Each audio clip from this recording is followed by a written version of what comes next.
I have turned off the audio from everybody except me. That drastically reduces the noise during the presentation, so that's why we do it mostly.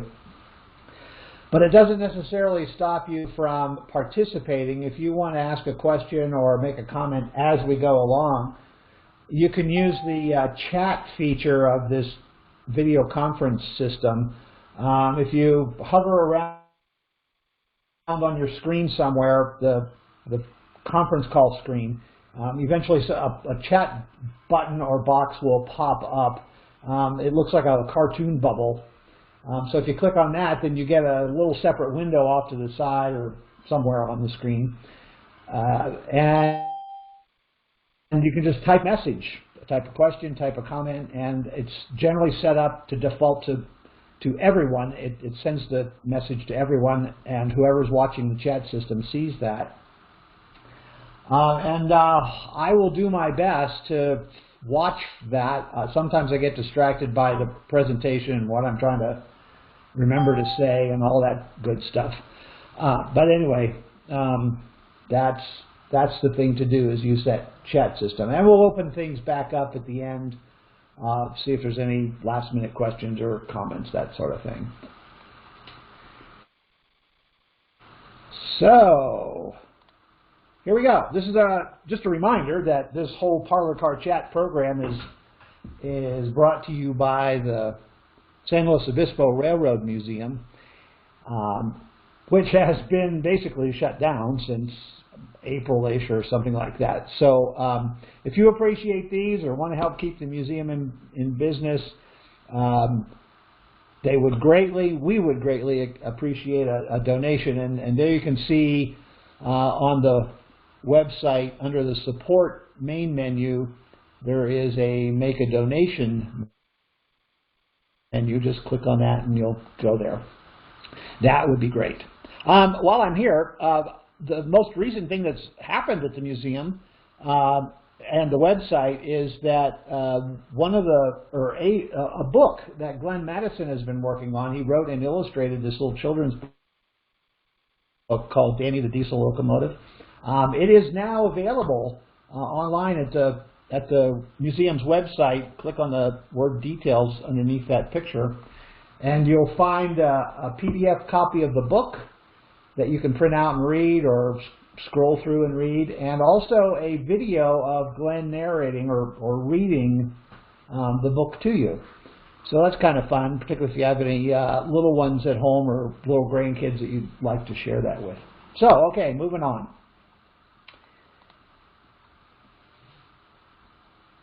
Today's, and yes, thank you, Gary, or whoever asked. I did start the recording. We're going to cover three different websites, or three different railroads, I should say, that my dad and I built over the years, roughly 2006 through 2000 through 2016, sorry. This is the first one that we did. We were living up behind Walmart in I forget the name of the development, but it was right up the hill behind the backside of Walmart. I mean, literally, we watched that place get built, interestingly enough. And here's an outline of the area, the yard. The tan color is the house. The gray color is a concrete patio. It was kind of round like that. And then there was a grass area that sort of went around the patio. And then all those little pictures we'll see more of later as we go. And the railroad basically ran around the edge of that grass edge of the backyard. Here in, I think that 2000, obviously on the left-hand side there, Dad is just getting started laying the system out for the first time. And you can see on the right, basically a shot of the same area a few years later, after the railroad was much more finished, you might say. You know, all model railroaders understand that a layout is never finished. it's just the way it works, it seems. But what we're going to do here is look at sort of some beginning and after shots of this particular railroad. I'll never forget, by the way, this pillar here behind my dad goes up to supports a deck that kind of overlooks the backyard. And I remember coming out from the kitchen onto that deck, looking down and seeing Dad basically in that position, monkeying with a couple feet of track. It wasn't even this far along. And I looked down and I said, "What are you doing?" And he looked back up at me and said something like, "This yard is just begging for a railroad." So off he went. My dad, of course, obviously by now I would hope that it was a train nut. Was since the time he was born. He got his first Lionel train set when he was 1 year old, and hasn't looked back. He's always had railroading, everything from HO scale all the way to 12 inches to the foot stuff. So here's another look at the development of the yard. You see very early on the left-hand side, and then a few years later how it developed into a bit more developed. There's that looking down picture. I should have mentioned that then. It just was begging for a railroad.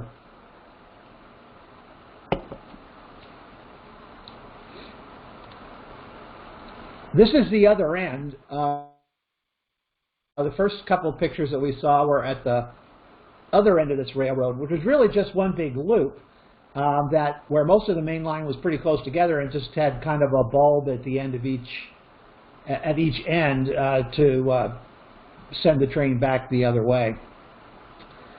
So you can see again, on the left is early on, and on the right is more finished. You can tell there's nothing on the hill here early on, nothing back here.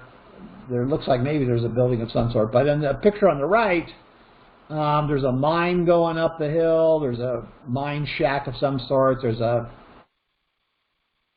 railroad building of some sort, or maybe it's a house. I can't quite tell. There's a water tower down here. So you can see, it takes time for these things to develop. Here's the original end that we were looking at, but now we can see that the bulb is complete. There's even a little crossover here from one line to the other. You can reverse direction. And on the right hand side, you get a little better shot of this end of the railroad, which developed as a farmstead. On this little farmhouse, there's a barn there. You can see a chicken coop. Some animals that are really hard to see in this picture, actually. A windmill over here.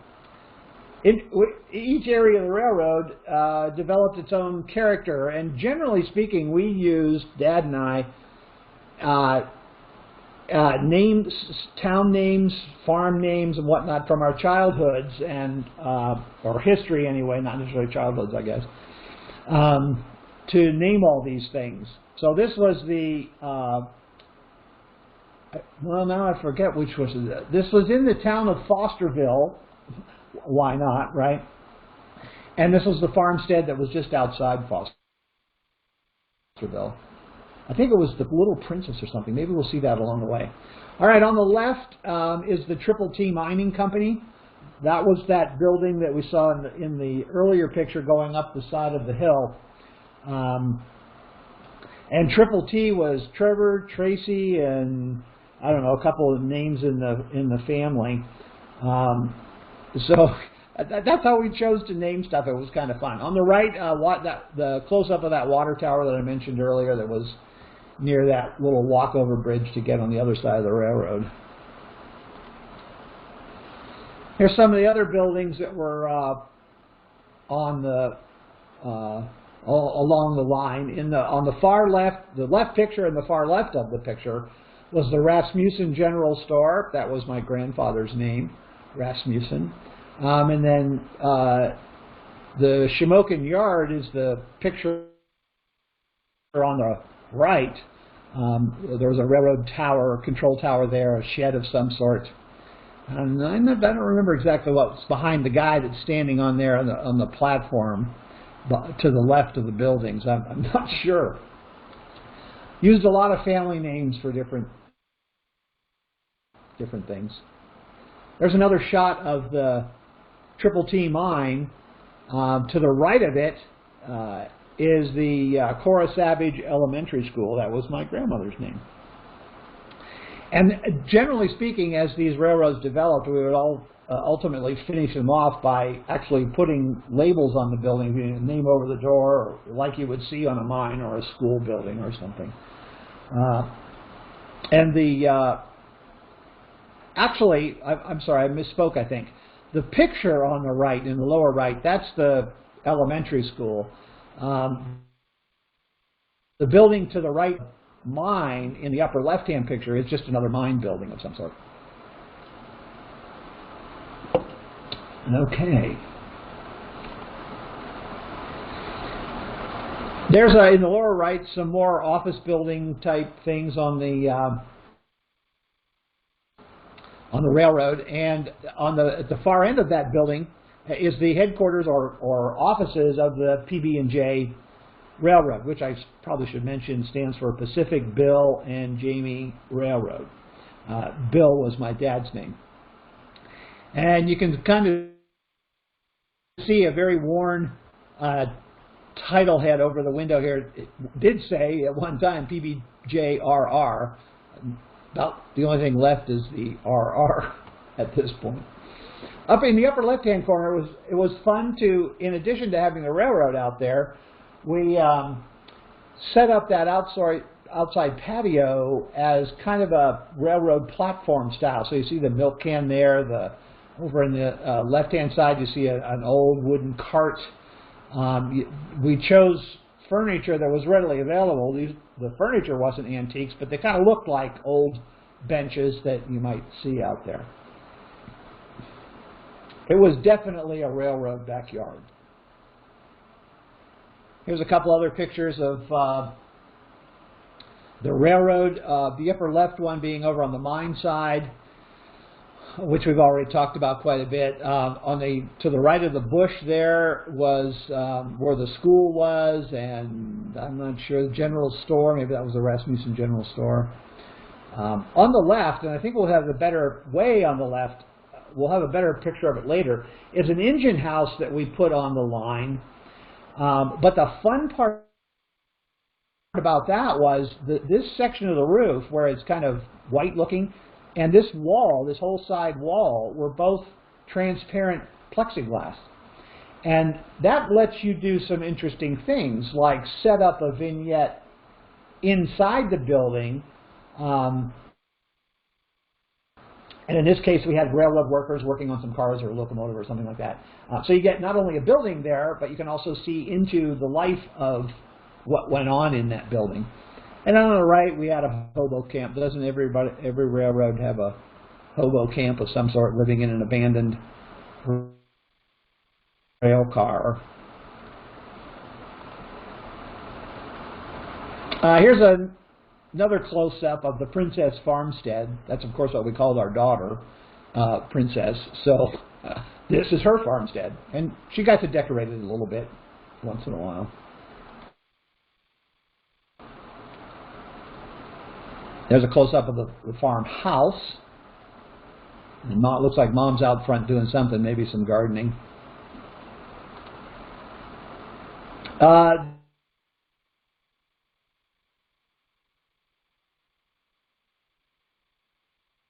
Which is a town in Pennsylvania related to family history, of course.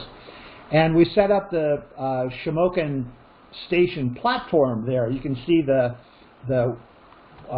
decking, you might say, for like loading cars, whether it was people or freight or whatever. That was about door height on a boxcar, this platform. And there's a track on the back side of that platform, a track on the foreground of that platform, and then behind it all is this platform, the Shamokin platform for the whole thing. A great use, it turned out to be for facades. When you have a wall like that was just a wall of the house, it's a great place to put up a facade to make basically make the wall go away and look like there's a town there of some sort. That worked out really well.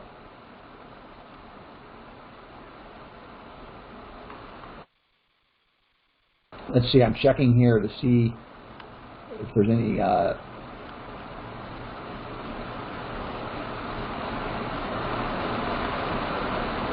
there is a question about, is the track floating in the ballast or what? The way we did the track, generally speaking, in all three railroads was laying the track basically on the ground or level ground, whether we had to dig it out or grade it to some degree. But with this railroad, there wasn't a whole lot of grading necessary. It was pretty flat. And we would just lay the track and then ballast it with very small rocks. I forget the name of the size. You could get that size at most garden Lowe's and such. But then we finished it with chicken grit, which is closer to scale size for ballast on a G-scale railroad. But what it really did was help lock in the other rocks. The two sizes are so different, the chicken grit would filter into the larger pebbly kind of rock and tend to lock things in. And that's all we did. There wasn't much more. We never had any trouble with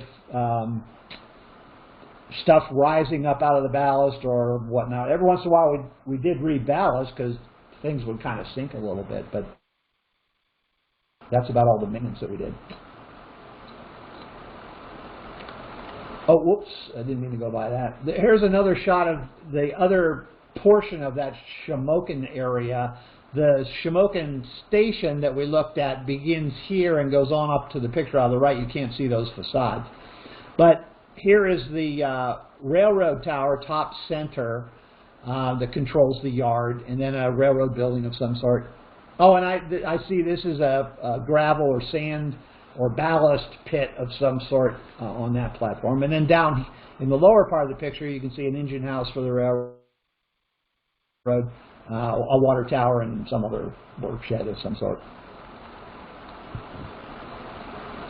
There's the Fosterville depot, which is at the other end of the railroad.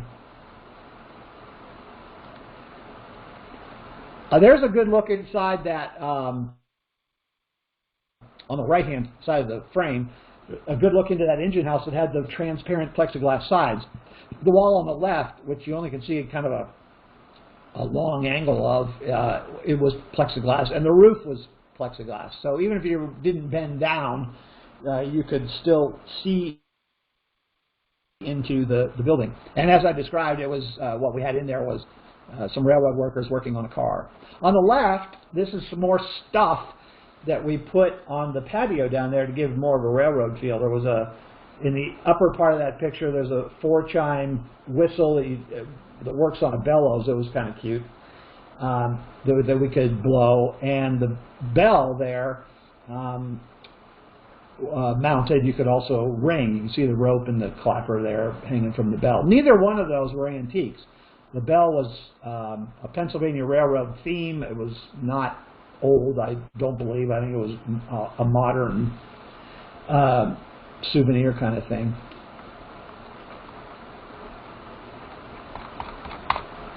Okay, let's see, moving on. A kind of a low profile view of the Shamokin area yard. Here's the engine house in the back we talked about, water tower, office building, and a couple locomotives sitting there. Lest I forget, I will mention right now, this locomotive here on the right is a Playmobil locomotive for like, at the time anyway, $125.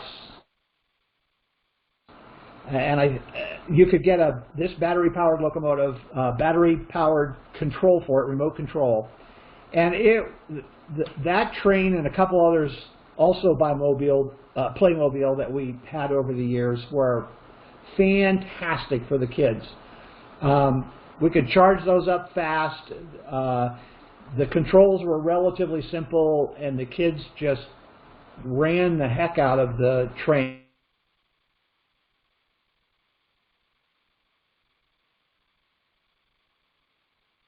Were always a little more complicated than our little ones at the time wanted to deal with.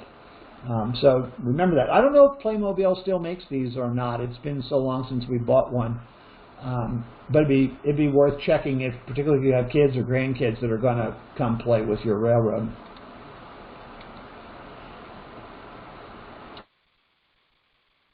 There, a locomotive is going past that engine house with the transparent sides. I'll give you a somewhat better look. There's another, I think that's Fosterville in the background, and the train is going by. But you can see the yard light, and I don't mean that like railroad yard, I mean like a house's garden light.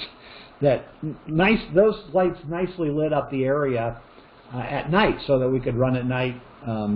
And you know, besides being out of scale, they certainly look a little bit like a along the line railroad signal of some sort.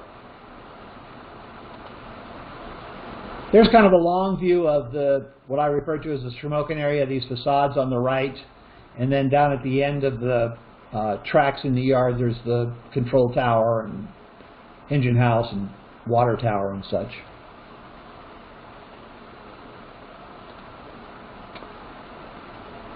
One of the fun things it turns out you can do when you have a railroad like this is have open houses of one kind or another, and we did that a number of times, and with various other groups, sometimes just by ourselves, sometimes church groups. Whoever wanted to come over, we were more than happy to let them come over and play trains for an afternoon. And I tell you, the Playmobil trains came in handy with this too. People who have, you know, no operating interest in trains, operating meaning playing with them, doing it, but when they get in the backyard that's full of them, all of a sudden interest develops. So you can hand them the controls of a Playmobil train and say, have at it. It's basically just forward and backward, fast and slow, and just have a great time. So I would encourage you, if you have a railroad, open yourself up to showing it off. You'll have a great time with that too. And sometimes officials of garden scale railroads, like myself and my dad and so on, we traveled the country representing the PB&J Railroad at various railroads across the land, and even up in Alaska, as you can see pictured here.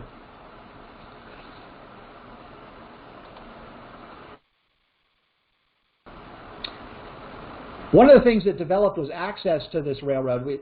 Up until we put in this pathway down along the side of the house, it came behind us is uphill and to the street where the house is on, and the front of the house.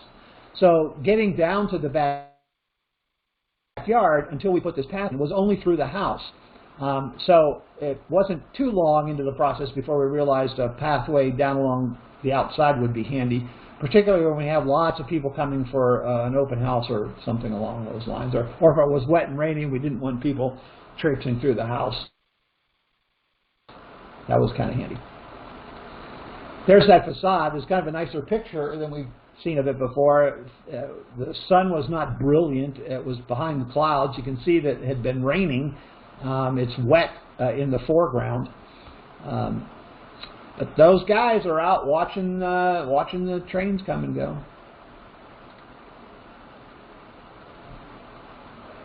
This particular open house was in 2004, towards the end of this railroad. It was the Pacific Coast Region Division of an MRA convention or meeting that was in town. And a number of railroads were on that a tour that they had. Much like the Central Coast Railroad Festival has layout tours. I'll talk about that a little bit later.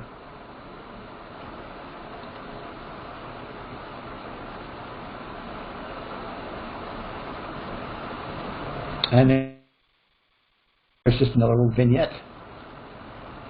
closer up shot of one of the locomotives. By the way, all our locomotives, when you do a garden railroad, for those of you who may not know, although I suspect all of you do, you have two choices in terms of how you're going to get power to the locomotives. You can either set up your railroad to be track powered, which meaning you put electricity into the rails, and then each locomotive picks up that electricity and does what it needs to do with it, whether it's remote controlled or however. Most of which is almost always done these days and has been since we started doing these railroads. The other choice is to not power the tracks, but rather put battery power on the locomotive, and often that means putting it in the tender or a second unit or something, because the batteries are not small to get decent run times. And again, either way, you end up with a remote control in your hand, a wireless remote control to run the locomotive from wherever you are along the railroad. We chose to do battery power locomotives, not track power locomotives, mainly from the point of view of avoiding that much more track maintenance. We didn't have to go out and polish the lines or whatever, or run polishing cars or what have you to keep the contact surfaces good between track and wheels. It worked for us. We never had any problem. It was very easy to rotate batteries, keep them charged, all that, and we could run for an afternoon with a couple sets of batteries charged, no problem. I don't really, having never any experience doing track power, I really don't know how they compare. Track power people may say basically the same thing. We've done it, we love it, we've never had any trouble other than that maintenance thing, and I guess, you know, battery power have maintenance too. You have to charge the batteries and whatnot. So you can pick your poison, I guess is what I'm trying to say.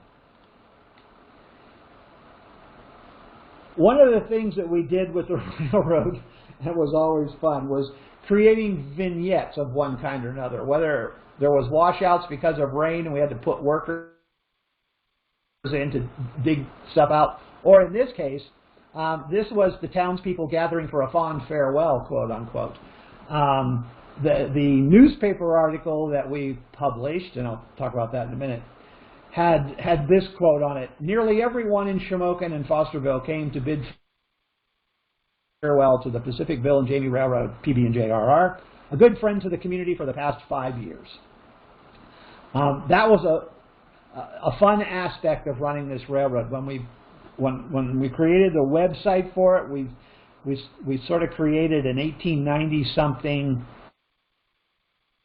newspaper and wrote articles about what happened on the railroad, and instead of quote unquote pages on a website, they were more like articles in an 1890 something railroad. And here's an example. This was an article written in the Fosterville newspaper. Heavy winds disrupt PB&J Railroad open house, March 4th, 1894. And you notice that little asterisk up there on the date. Down below on every page it said, for actual year, add 107. So this actually happened in 2004. But the whole thing was set up to look like it was 1890 something. Once again, the much anticipated PB&J open house had to be postponed, this time due to heavy winds and threat of rain. Damage was fairly heavy along the PB&J Railroad, ranging from minor barrels and cans blowing about to buildings knocked down and trains derailed. Pictured at right is the brand new tipple at the Triple T Mining Company, which was only completed days ago. Blah, blah, blah, blah, blah. It tells the story. And we had names for people, of course, family names, for everybody, like Billy Fosterson was one of the head guys at the Triple T Mining. James Trevorsky, who is kind of named after my son Trevor. He was the section manager who would quote, we did whatever with the number 30, and that added a very interesting element or dynamic to to running this railroad. And then, of course, we had some real visitors on the farewell open house as well, and some of you may even recognize some of those people. Okay, we're moving to Nipomo, or I should say we moved to Nipomo. And here's kind of a quick map of what you're going to be seeing for the next little while. The house, the main house and front area is this gray and white down here. Red is a 7.5-inch gauge railroad, like Bitter Creek, that we also put in down here, and we're not going to talk about that much this time. The blue, or dark purple, whatever color that is the G-scale railroad. Shamokin, you notice the same names, Fosterville, Shamokin Yard, the farmstead, the mine, how it was laid out. So, let's go. Here's what the area looked like before we got started. All the stuff from the other railroad had been brought down and just stashed along the edge of this retaining wall. Patio, grass, sand, basically. Nipomo is one big sand dune. So there it is. That's what we had to start with. There's some of the facades that we brought down with us ready to go. And speaking of ready to go, here we go. There's the track Dad's monkeying with, starting to lay out, pay attention to how it might end up being set up. There's some kind of track being laid. Buildings put in place. And finally, you got enough track in place to run some of the trains. I want to point out here, earlier, you don't really see anything going in underneath the tracks. But before we put the track down permanently, we put this black, black cloth, which you can see along the edge of the ballast. And eventually it would be either ballasted or sanded over so you wouldn't see it at all. But that turned out to be pretty important because of the sand nature of Nipomo. If we hadn't put that in there, all that gravel and chicken grit that goes with it ultimately would just kind of seep and disappear into the sand. This stopped that from happening. So if you find yourself on a particularly sandy soil, or all sand, like this was practically, that's a good idea.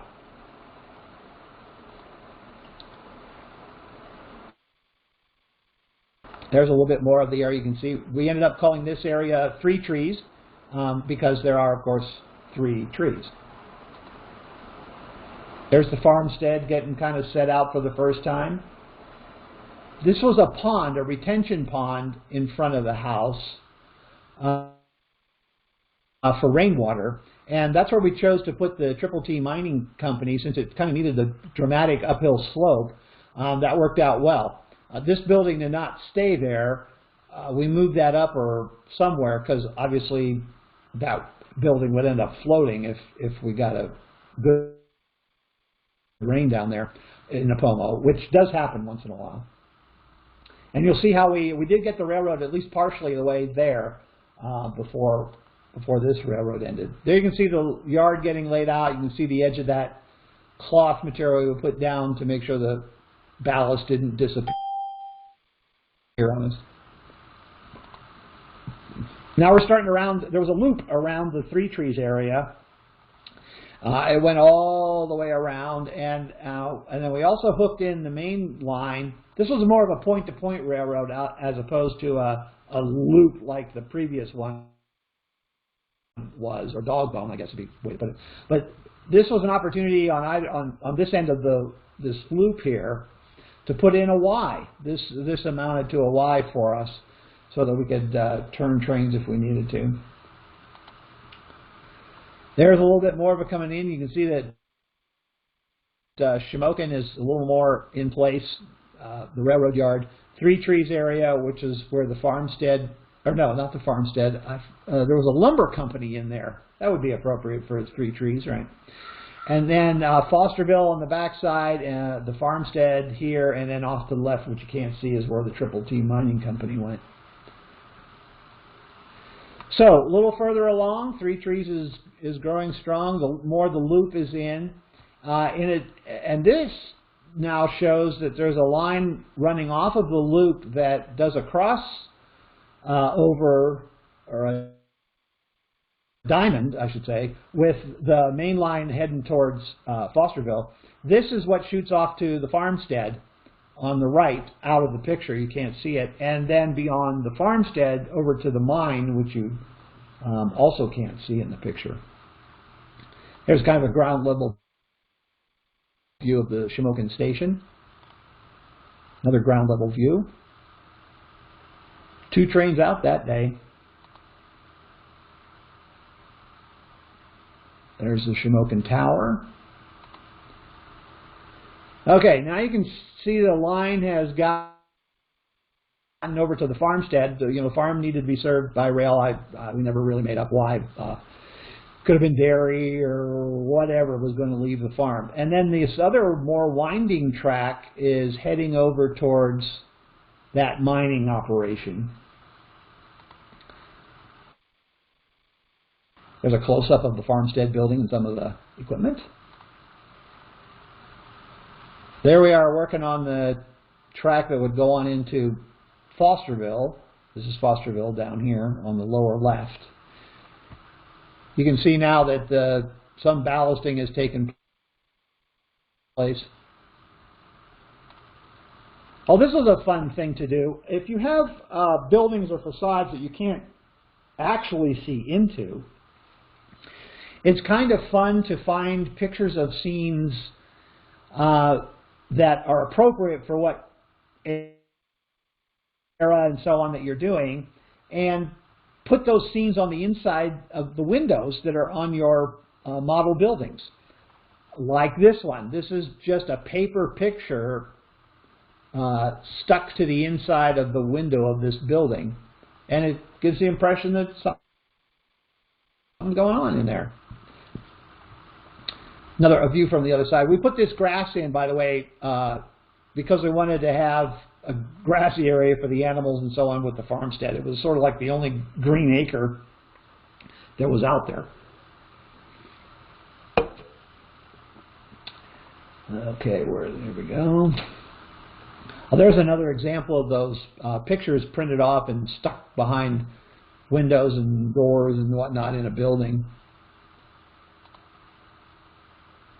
This is over at the lumber mine, lumber mill. This was an addition. We did not have a lumber operation at the first railroad, so this was new. There's Dad working on the Shamokin station. That was a big deal. This was actually made by looking at photographs from the actual Shamokin station. They were on the main line in Pennsylvania. Then this was going to become, it was only a facade, so it became part of the Shamokin facade area.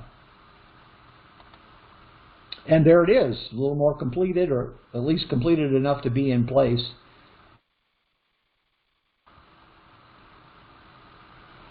Whoops, let's see, somebody asked a question. Let me see if I can get to it.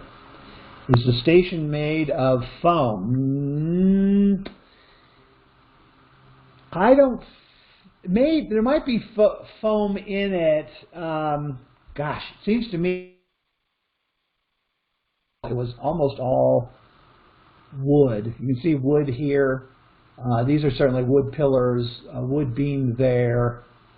You know, the pink, this part that's pink, I don't remember if it was foam or not. That would have worked fine. Sorry, I just don't remember.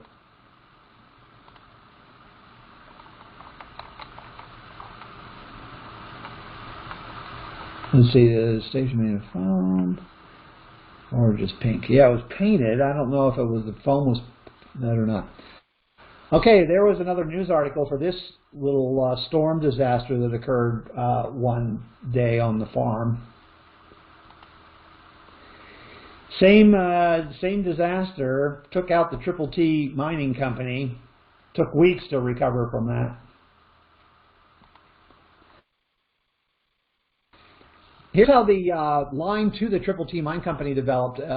We needed to get it to go upgrade a little bit to get to the level of the mine, so we chose, or I guess Dad chose, to trestle over the sand starting just beyond the farmstead. And that, unfortunately, that part of the railroad never really got completed. Here's a close-up shot of the lumber company. That was the new aspect of this railroad. There's another angle of it. And there was lumber sawing equipment inside that shed. This was over by Three Trees. This is a curve that loops around Three Trees. This is the line that shoots out to the farmstead. And down here in the lower left is the line that goes on to Fosterville. We put in a mission kind of area with a mission wall around it and everything. Those were formed concrete walls, in case you were wondering if they were foam or something. But no, they were formed concrete walls and then painted. And then some buildings that I think Dad or I actually bought these buildings. We didn't make those. A lot of the buildings we either made from scratch, like that Shamokin station, or we bought them already made. There were a number of companies that built and completed and shipped these kinds of buildings for us. I think K's Buildings was, or K Buildings was the name of it back. I have no idea if they're still around. There's a close-up of the trestle heading to the mine. There's a kind of a downward look at the mission area. That was fun. Kind of have a, since San Luis Obispo was a mission city, it was fun having a mission here. We never, this one never, like the mining area, never really got fully developed, but you'll see more of it in the third railroad. There's a shot later on, starting to get a little more good looking. There's those lights too for at night. Again, very handy. We loved having those. Farmstead. The line to the mine got about this far. I think that's as far as it ever did. The mine was on out here above the settling pond, which is to the right above and above. There's something going on at the mission. There's the station and parts of Shamokin against the retaining wall. It's fun to take pictures at people height G-scale wise, like with the camera a few inches off the ground. It gives you some realism sorts of looks at it. Remember I told you we had a 7.5-inch train here as well, or railroad here. And here's Dad working on the crossover that we built from scratch. As far as I know, you can't buy a 7.5-inch / G-scale diamond. So we had to dream up our own style, and we did, and eventually it was used as well. You can see here basically how it worked.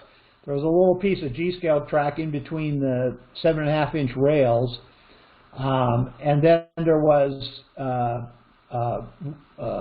what's the term, of space for the flanges for the 7.5-inch train that was a gap basically between its rail and the G-scale rail.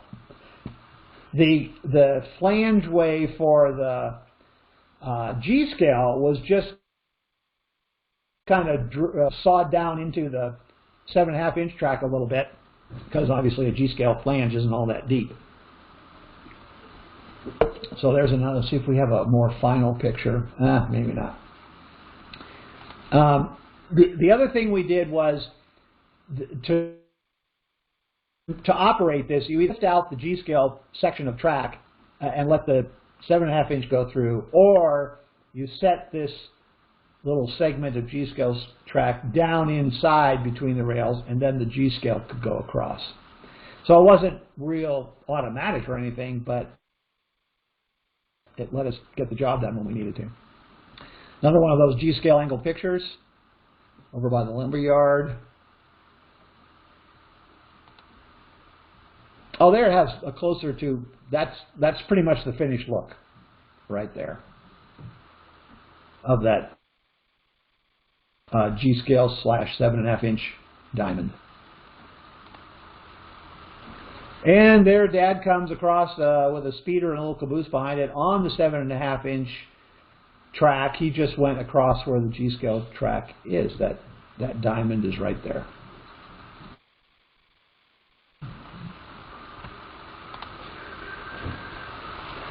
Let's see, I don't think that diamond is in the picture. Maybe this is it over here. I'm not sure. Anyway, Dad's scooting by on the 7.5-inch, taking a gander at the G-scale stuff. There's another look at the last year. This was pretty much as finished as this railroad ever got, down at the Shamokin end where the yard was. Oh, here's a few pictures just for fun of my dad's railroad in Kansas City. His backyard was sort of a normal residential backyard. On the right-hand side, you can see most of it, actually. And he ran his railroad around 3 sides of that backyard. It was down at this end. It ran up off the picture to the right. It went down this embankment here in the back of the yard. Down here it turned and came back up along that far side to a thing against the house. And he, of course, had his share of open houses too, and kids from the neighborhood. There's another view of his railroad at one end. It was a point-to-point with a loop at each end. I don't think it was a dog bone, because I think it was a single track connecting the 2 ends. There's one of the neighborhood kids. Notice the Playmobil control unit in his hand. And this is the locomotive over here on the right, far right, that he is controlling, a Playmobil locomotive. In fact, that's a whole Playmobil train. Oh, and there's another Playmobil train, too. So I'm not sure which one he's controlling, one or the other. And this was his kind of town area at one end. There's a close-up of it. Another close-up of a station he had there. We were both kind of big on having fun on our railroad, so occasionally you'd find some really interesting scenes, like dinosaurs fighting just off the track behind the rocks. This is a scene at the farm at the other end of the railroad. Okay, now we're jumping up to our third garden railroad in California, which was off of Oak Way, along Corbett Canyon Road, which ran from Arroyo Grande to San Luis Obispo. So off of Corbett Canyon is a little road called Oak Way, and we were up in that area on Oak Way. There was this flat spot. I suppose it was ultimately supposed to be a driveway or something like that for the house, but there was this flat area that was begging for a railroad, as my dad would say. And this is an edge of the driveway that did exist here in the lower part of the picture. That's driveway. So he's, like before, he's just started laying out track to see what we might do. Probably the most interesting part of this railroad was the significant bridges that got built. This was outside of that really flat area. There was some nice areas of real topography, and Dad took the opportunity to do bridges. This is the smaller of the two. It was 3 kits in one. You can kind of see that this is one style, this is another style, and this is yet another style. So there's actually three bridge kits there put together to make this bridge. From lower right is roughly where we saw that driveway, and then upper center, it's heading off toward the patio in the backyard and stuff like that. Here's one of the bulkheads built for actually 2 bridges. The bridge you just saw connects in here on this side. The bridge that wasn't there yet connects right here with this track, and is a much bigger bridge that goes off to the right, as a train might see it. So here he is finishing up work on the putting those the 3-segment bridge together. And here's some close-up pictures of what that bridge looked like once it was in place. This is the bridge that just got built, all hooked in, same here. This is the track that's going to hook to the much longer bridges, isn't there yet. And can anybody tell what this is? It's a mock-up of the DeLorean from Back to the Future, which, as you recall, in one of the 3 or 4 movies, a train locomotive, a steam locomotive, when they go back to the Old West, pushes the DeLorean up to 88 miles an hour and sends it across a ravine where the bridge wasn't there at the time, but when they go back to the future, the bridge is there. So, again, take every opportunity you can to have little vignettes that just stuff that puts smiles on people's faces. Another shot of that bridge. Here, the yard that you look down on with some track being laid out is being worked. And a little farther along, you notice that before, when it was that first picture, all these tracks were at a diagonal going like this. We ultimately decided it would look much better and probably be more realistic to make all these sidings and double tracks parallel to each other instead of going off diagonally. And I think that did work out better. There's a kind of a look at that yard area from above. Here on the right is what's going to be the other end of that really long, bigger bridge. You went around the loop, went back along Shamokin, came down here, and then across the bridge. We'll get to that bridge here in a minute. There's the mission taking shape as we build this railroad. And here is the start of the bigger bridge. It was a kit, as you can see, plans, and I'm not sure how much of that lumber we actually had to cut, but at least in terms of laying it out and building the laminated beam across the top and such like that, we had pretty good plans to work with. The bridge is 13 real feet long. So this was the only area we could find to put it up. It wouldn't fit in any garage area or room or anything that we had. So this is kind of a covered breezeway. So at least it was out of the rain and wind directly. So that took some doing. Here's more work going on. You can see this laminated beam that carries the weight at the top of the bridge.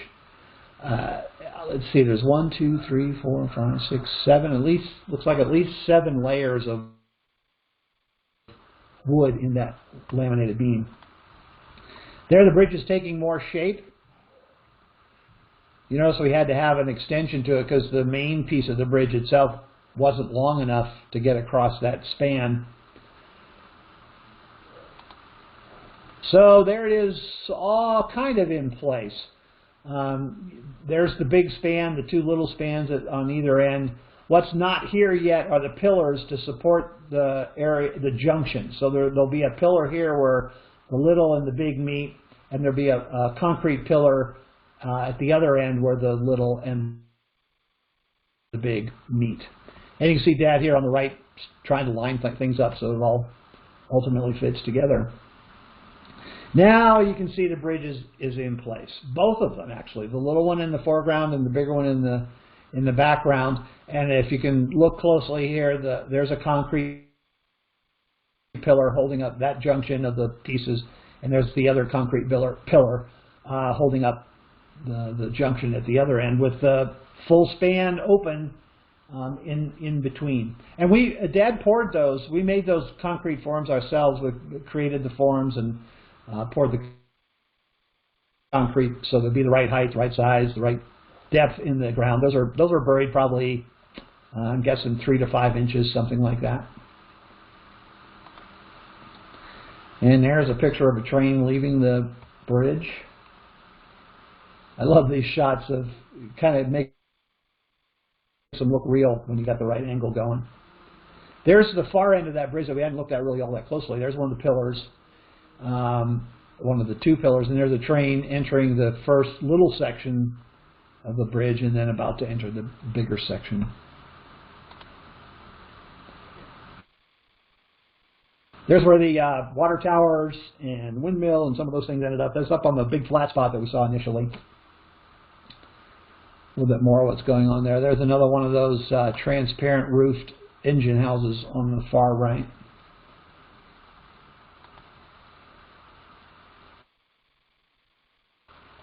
The mission's starting to take shape. You can see plantings and animal husbandry spots along in here. There's a tray of plants that haven't been planted yet. We had to run irrigation in here to keep these plants alive. I haven't talked too much about the gardening aspect of the garden railroads. That wasn't a big factor of ours, as you probably tell, even though I'm a big tree nut and Dad certainly appreciates them, but it was kind of a secondary thing. I have seen other railroads, though, that are just gorgeous. They're as much an arboretum as they are a railroad. So if you have that bent or that interest in trees and gardens and that sort of thing, oh my gosh, there's no end to what you can do with a garden railroad.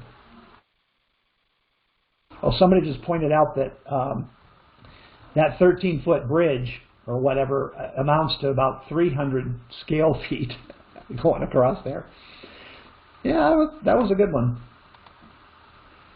There's Playmobil in action again. One of the grandkids running one of the Playmobil trains. One of the other grandkids.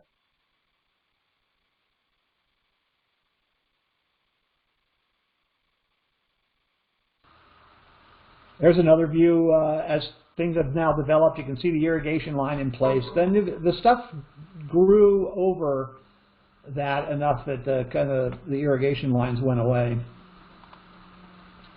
There's the Triple T Mining Company going up the side of a hill near a spur. We haven't really talked about much out of the main area, but the first thing you come to as you leave that main area, you cross either of those bridges and go away from town, quote unquote. One of the sidings you come to first, the siding you come to first is this mining company. There's a 7.5-inch caboose on the other side of the sidewalk from this layout. There's the farmstead. It was downhill almost into the creek bed, or whatever bed you want to call it, that the bridges went over. So this is about halfway between the level of the town and the bottom of the riverbed going under the bridge. There's a look along the back wall of that flat spot where Shamokin Station is and the platform and everything. Look at the aging.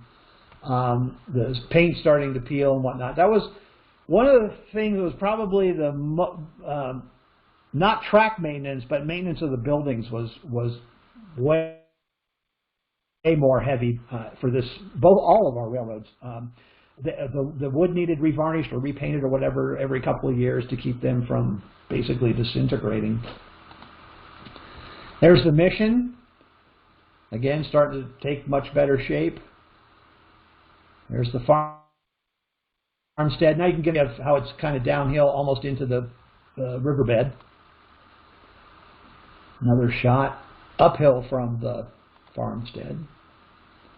And there's probably close to the last picture of completed.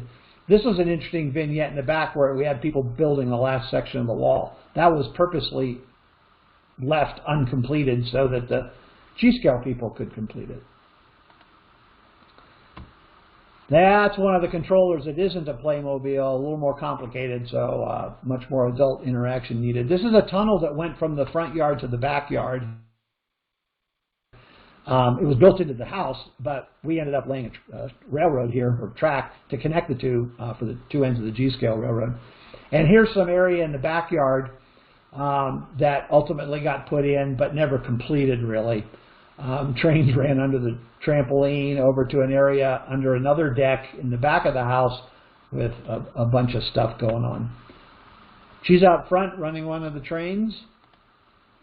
There we are going through the tunnel, and there was a siding in the tunnel. It's surprising how many times there was a meet in the middle of the tunnel. I guess it shouldn't be that surprising. It's halfway between the two ends of the railroad.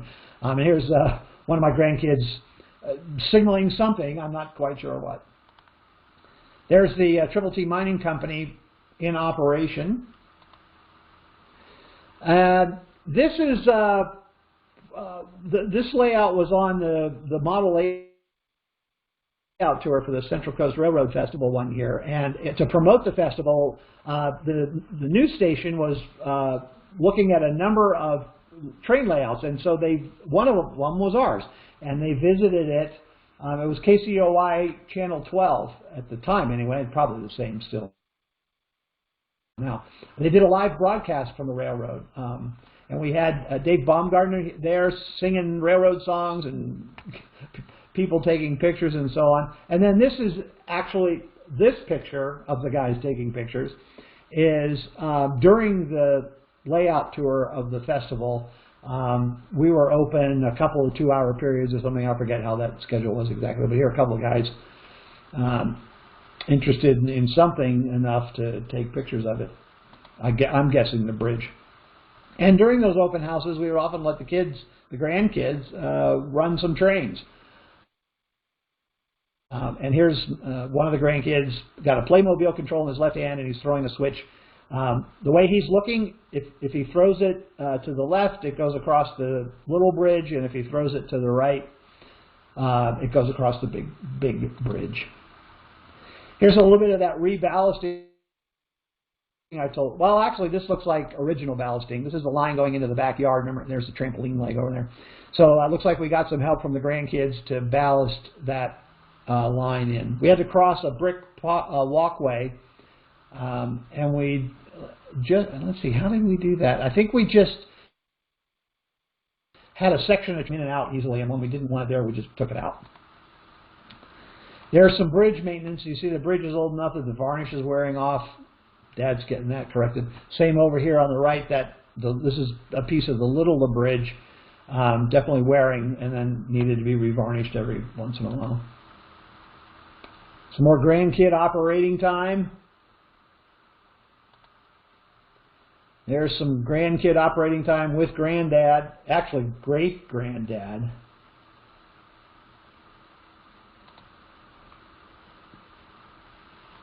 And this is when this railroad started to go away. You notice the big section of the bridge isn't there anymore. There was a great big tree that had to be taken out, and we literally had to remove this whole section of the railroad to give trucks and equipment and whatnot. It was a major pain and a sad moment for the railroad, and it never really got put back.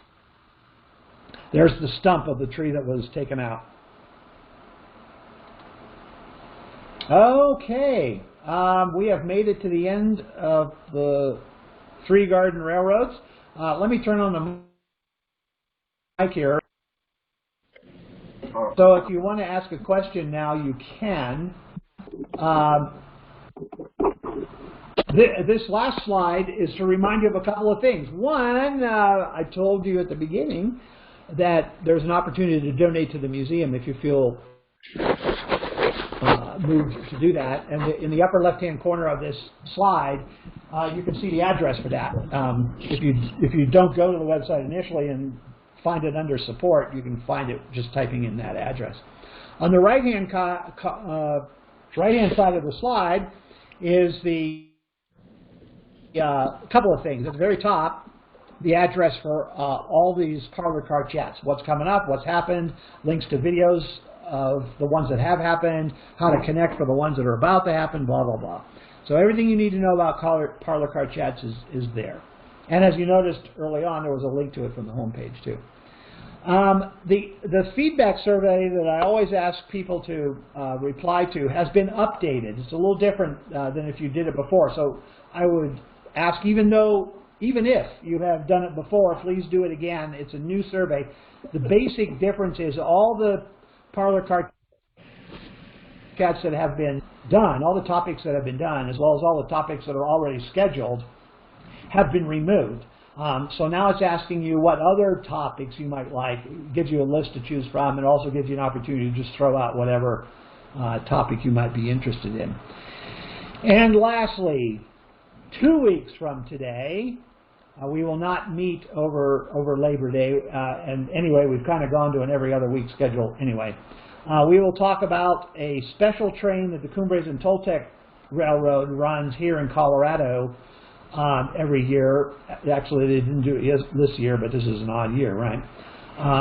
One time a year, they run a geology special where it takes all day to go from Antonita out to Shamus and back, stopping at all kinds of geologic points of interest along the way, being talked about them, et cetera, et cetera. So if that's something that suits your tutor, we will see you in 2 weeks, 10 o'clock Pacific time for Cumbres and Toltec's Geology Special. Okay, that is it. Let's see, there's a long question in here. Let me see if I can get to it. What happened to each of these railroads when you moved away from each house? We picked it up and moved it. Basically the same. We never left anything behind except when we left California, and we basically ultimately through a couple of people ended up donating all of it to the California Central Coast Garden Railroad Society, and I think pretty much they've used it for raising some money, selling stuff off, and also being able to give stuff to welcome people into the hobby so they can get started on whatever railroad. By the way, that reminds me, speaking of them and anything else I mentioned, or some other things I mentioned during this talk, there will be links on that Parlor Car Chats website under the heading for this particular topic and chat. There will be links to some of the things that I mentioned and some things that I didn't. There are links to the 2 websites that fully document all 3 of these railroads. A link to the California Central Coast Garden Railroad Society. Links to some Garden Railroad magazines. Some links to indexes of Garden Railroad places. There's Garden Railroad information all over the web. So if you're a Googler, just start Googling Garden Railroads and you'll get more than you ever wanted. Okay, anything else anybody wants to mention or ask about?